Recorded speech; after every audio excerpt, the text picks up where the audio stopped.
যদি আপনারা আমাদের 70% গণভোটের ম্যান্ডেটকে না মানেন, না বৈধতা দেন, তাহলে আপনাদের 51% সরকারের বৈধতা আমরা দিব না। যে বিএনপি জাতীয় নির্বাচনের আগে প্রতিশ্রুতি দিয়েছিল তারা গণভোটের গণরায় বাস্তবায়ন করবে, কিন্তু নির্বাচনের পরেই তারা আমাদের সাথে বেইমানি এবং প্রতারণা শুরু করেছে। তারা প্রতিটি প্রতিশ্রুতি ভঙ্গ করেছে। তারা আজকে 51% ম্যান্ডেট নিয়ে আমাদের 70% ম্যান্ডেটকে তারা খারিজ করে দিতে চাচ্ছে।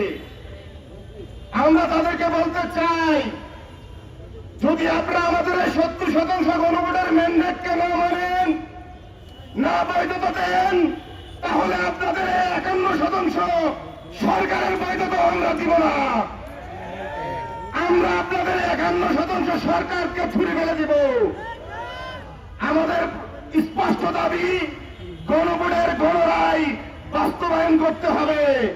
এই রায়ের মধ্য দিয়ে সংবিধান সংস্কার পরিশোধ করতে হবে, যেখানে আর কোন ফ্যাসিস্ট হাসিনা তৈরি হবে না এবং হাসিনা কোন ফ্যাসিবাদী কাঠামো রাষ্ট্র ব্যবস্থা থাকবে না।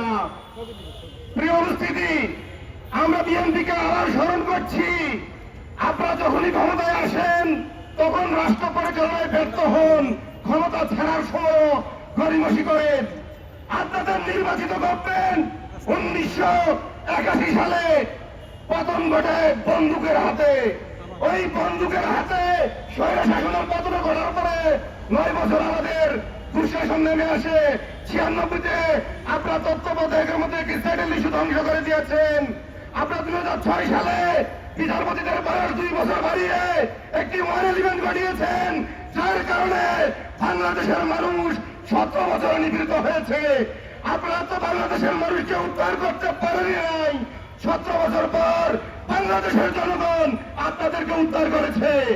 এবার যদি আপনারা জনগণের সাথে তালবাহানা করেন, এই জনগণ আপনাদেরকে আর উদ্ধার করবে না।